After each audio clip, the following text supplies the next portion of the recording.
The other day, I came across this quote that by Georgia Lupe that gave me some pause, and I wanted to share it.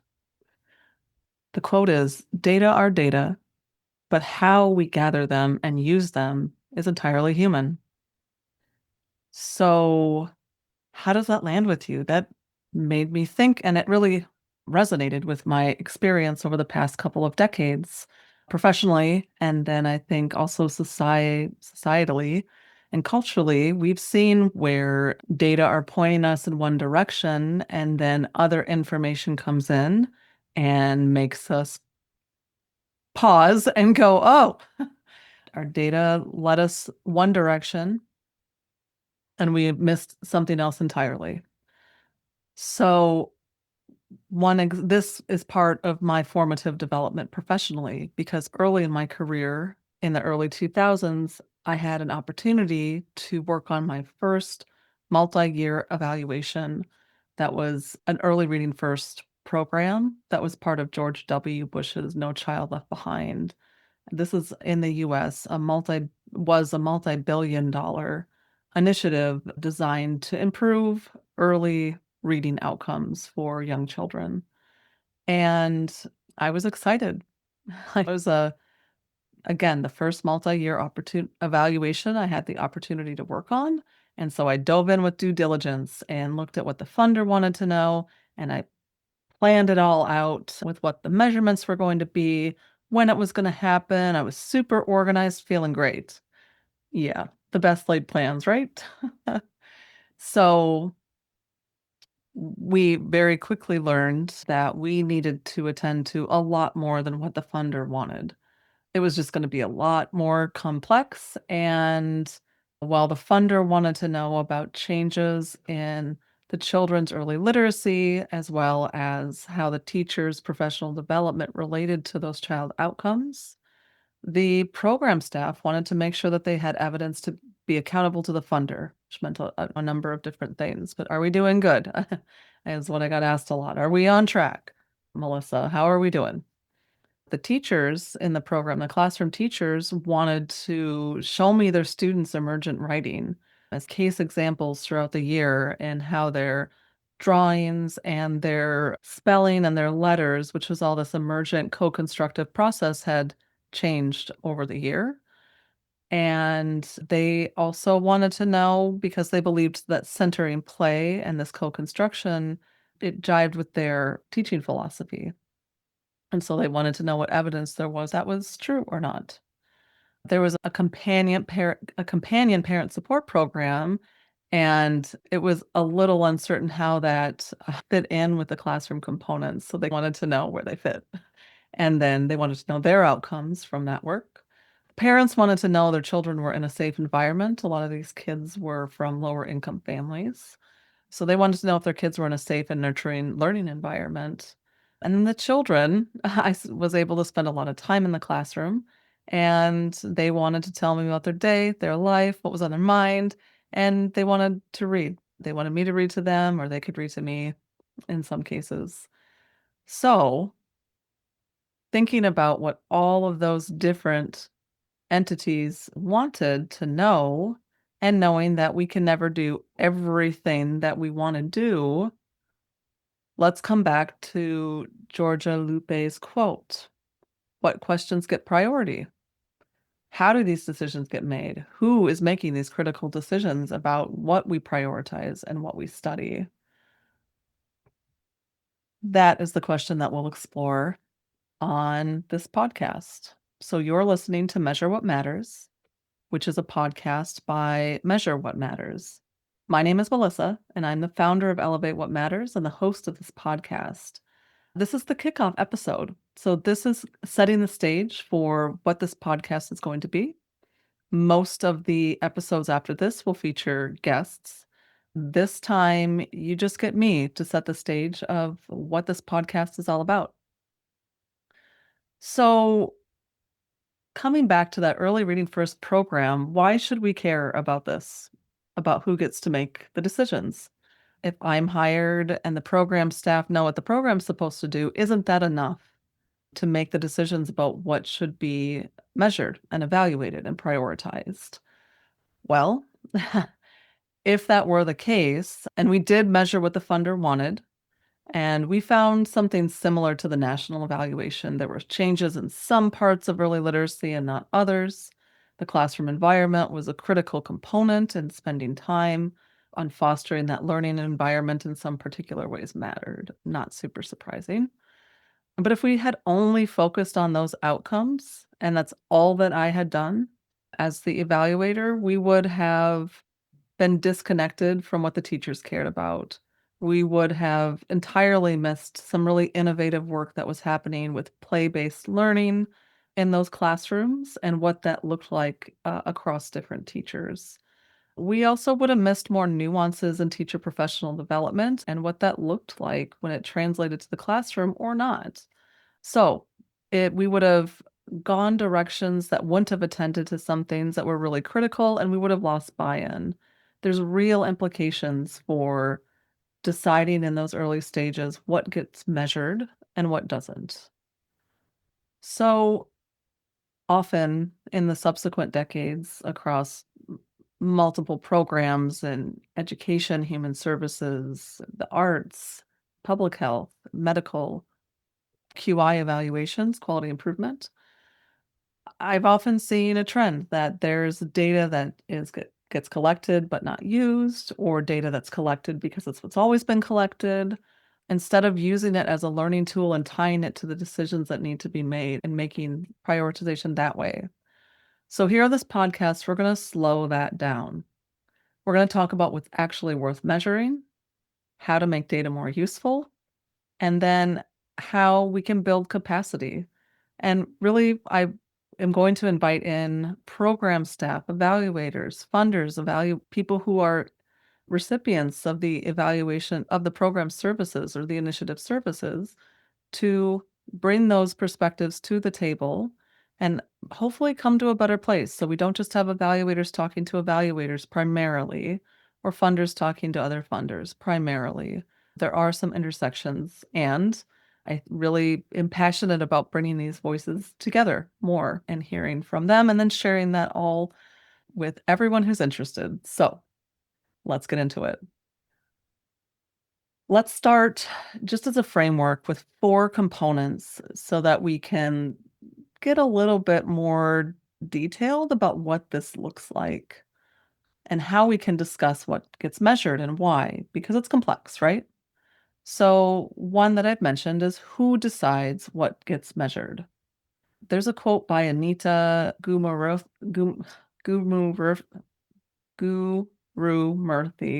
apologies about bumbling on that. But their quote is, "If you are not at the table, you're on the menu." The same goes for data collection. So when we are not including the voices at all of those that are impacted by the evaluation, we're definitely going to miss the things that matter.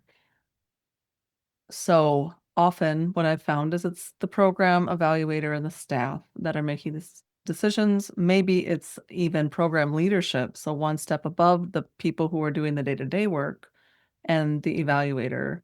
And then based on what the funder wants to know, decisions are made about what gets collected. And there's creative things that we can do to make space for what we're missing, and we do that. But the guiding framework, the values, the questions, they're gonna change based on who's at the table making those decisions. So the second component is what is being measured? What are we actually measuring and why? Are we measuring what matters? And what does that even mean? I've seen so many data, dashboards, metrics. We have a lot more tools now about how to tell stories and do data visualization, which is wonderful. But if it's not really tied to the program strategy or the decisions that need to be made, it creates a disconnect over time. So you end up with numbers, maybe beautiful metrics, and maybe less information about what the story is actually telling you. We're telling the people who you want to make decisions about your, or who will make decisions about your program. So, a simple example I'd like to use, and this is borrowed and modified from my graduate school advisor. It will illustrate why this matters, what is measured, and how you compare that against is it what does it matter? Okay? So, growing up, I always dreamed of having a convertible. Anytime that there was a convertible on the road, like, "Oh, Melissa, convertible." And I'm not really a car person. I I am an adventurous person, so it just looked fun.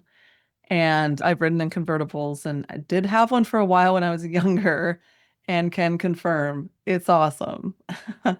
So, at this point in my life, though, I have 3 children and a partner and a dog, and we don't have a convertible because that would be pretty impractical. We do have a minivan. So, the opposite end of the spectrum there.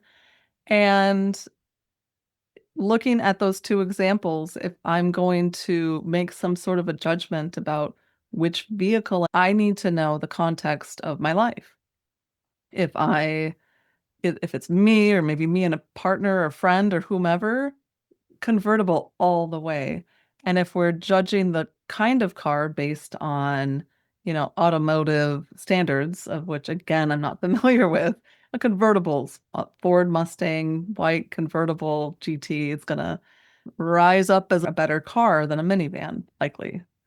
So that's a merit-based judgment. However, in evaluation, a lot of what we do is worth-based judgments where that context comes in and it matters.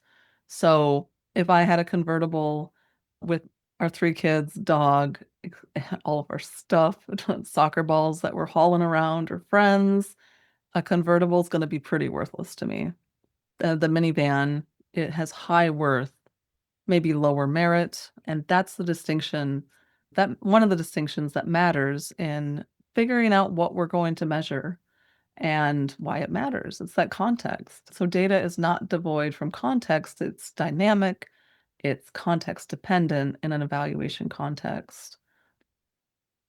I will just say before moving on, believe me, at a future point, I'm vying for that convertible one day. Okay. That was the second component of how we can think about how what we measure matters. The third component, how will that get measured? So, yes, there are philosophies, theories, approaches, methods, and measurements that are more or less appropriate depending on the questions that you ask, and that's critical. It's critical, but not enough on its own for evaluation and for these contexts for programs and figuring out and initiatives and policies, whatever we're evaluating, is it enough? It's necessary, not sufficient to have those theories and approaches. We do need it to be defensible. But this brings me to just one more quote by Kendrick Lamar. And I love this because I'm a music lover. And he said, "Am I the only one that measures time using songs? Oh, it only took me 4 songs to get here. That's not that long." I 100% do things like that. And I'm mentioning that one because programs and initiatives and policies happen in the real world with real humans where it's real messy. So we have to be creative in figuring out how that will get measured in a credible way based on those methods and approaches that we've learned and are established and taking the context into account. Maybe partnering with folks who are there. Maybe we're training others to collect the data who are from that community and will ask questions in a slightly different way that we can't even maybe right off the bat know that they're asking differently, but it matters. There is Dick Kruger, who taught and led a lot of focus group trainings in the Twin Cities and beyond in Minnesota, would share the story before retirement about how he was working with Extension, and they were doing some trainings across the state and with farmers, and they were really falling flat. And he and maybe a group of people came in to try to figure out like why they weren't getting feedback, they weren't getting engagement. And the essence of what they heard was the farmers were saying, or they were trying to do trainings. And the farmers gave them feedback saying, these folks are coming in and they're doing trainings, but their fingernails, they don't have dirt underneath their fingernails. What are they going to tell me about farming and how to improve the work that I do? They couldn't trust them because of the dirt lack of dirt underneath the fingernails. I just thought that was a really good example of credibility of who's doing this work, who's collecting the information, who's engaging, et cetera. It matters. How you collect the information matters. Force, this isn't finally, but it's just for us to start with. How is the data going to be interpreted, used, shared? Data is data, and having worked across a number of sectors, I know when I went from education primarily and then did primarily public health evaluation, after doing primarily educational evaluation, I felt really over my head initially about how to know if a number mattered. And again, this is where making those determinations alone is going you're likely going to miss something. Mark Twain had this great quote that's the size of a misfortune is not determined by an outsider's measurement of it, but only by the measurements applied to it by the person specifically affected by it. So this is another situation where who is making those judgments and values considerations in the evaluation, it matters who's included in terms of how we make those summative judgments of what matters from the data. So there are many more aspects. I'm sure that I missed some. I'd love to hear from you. What did I miss? What else matters in these discussions and decisions about what do we measure and how do we know if we're measuring the things that matter? So, if this struck a chord with you, I hope that you'll consider listening to more episodes. We will be recording throughout the year and posting those episodes. If you're interested in being a guest, maybe I've already reached out to you, you can reach out to me. I would love to hear from you and brainstorm what a good topic could be and why we should elevate this to the broader world of funders, evaluators, and anyone who's participated in an evaluation. Also, if you like this episode, if you like this content, please like, subscribe, comment, share it with somebody. Let's really dig into these critical issues, especially now at a really critical time for evaluation, for social programs and policies, and just the broader questions about whose knowledge matters and how does that come to light in the work that we do. I'm hoping that this podcast can be one of many, many contributions to how we all navigate as a collective of how we move forward in better ways.